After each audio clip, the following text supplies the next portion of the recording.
Gongo.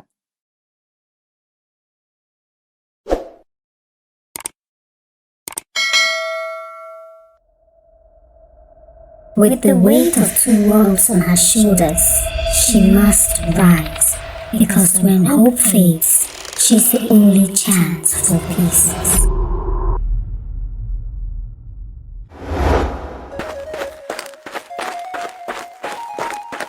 Obiageli ran as fast as she could to the river. She felt Nne's death, and that could mean only one thing. It's time for prophecy to become reality.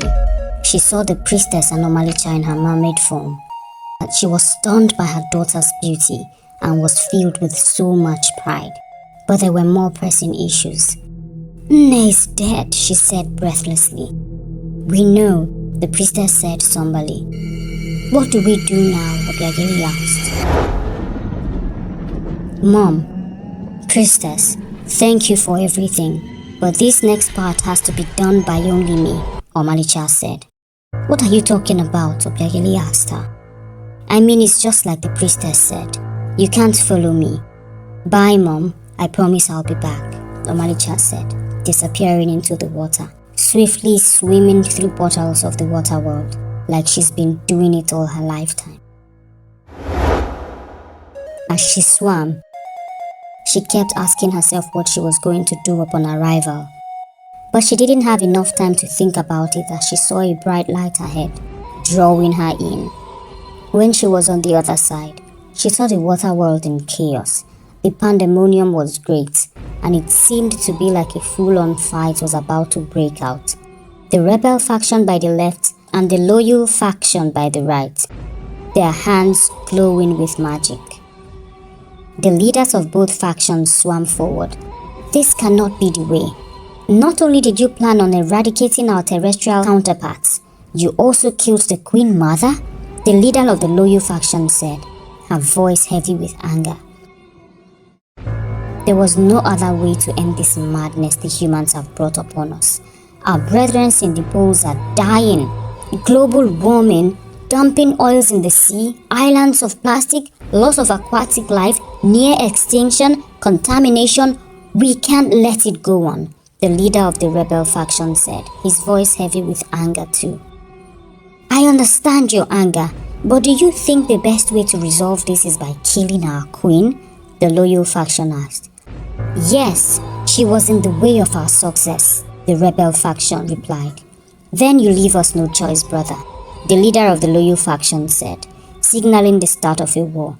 As they were about to attack each other, Omalicha yelled, Stop! As she sent a big wave pushing them apart.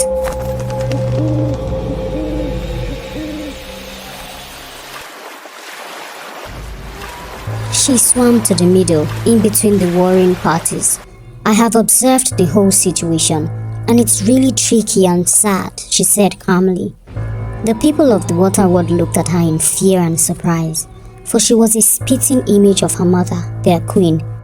Who are you? They asked her. I'm Omalicha, daughter of Obiageli, daughter of Nne, the queen of the water world, and I'm here to save us all, she declared with strength in her voice. There were murmurs of the prophecy going around the people, and most of them bowed to her, all but the leader of the rebel faction. He charged at Omalicha, but with a flick of her wrist, she cast him aside, trapping him in a water prison. I have heard the plights of both sides, and they are all very valid. I believe my mother would have rectified this, but she never lived with humans, so she didn't trust their judgment. But I have lived with them, laughed with them, played with them. I am like them as much as I am like you.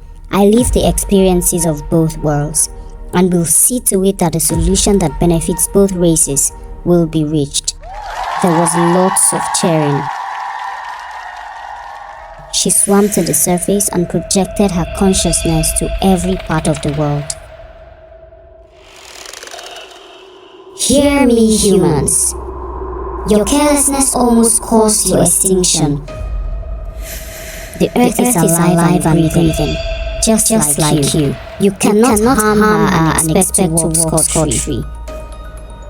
global warming, dumping oils in the sea, islands of plastic, loss of aquatic life, near extinction, contamination. This all has to stop. Hear me, humans, or else I will see to it that justice is meted out immediately. This is a call to action, a warning, and a threat. Make laws and policies that benefit you and the earth, or we, the defenders of the earth, will take actions to protect ourselves and the world. Act right now, she said, ending her speech. There was loud cheering among the people of the water world, and peace was returned. She went back to the land, into the arms of her mother, who kept telling her how proud she was. The priestess smiled in pride and fulfillment too. Omalicha went around the world attending press conferences, representing the earth and the water world, making sure the policies have benefited everyone, and the world started healing one policy at a time, transforming into a beautiful haven that fosters life and innovation. And it's a wrap for the Mermaid's Baby. A whole new beautiful episode next week. Stay tuned. Bye.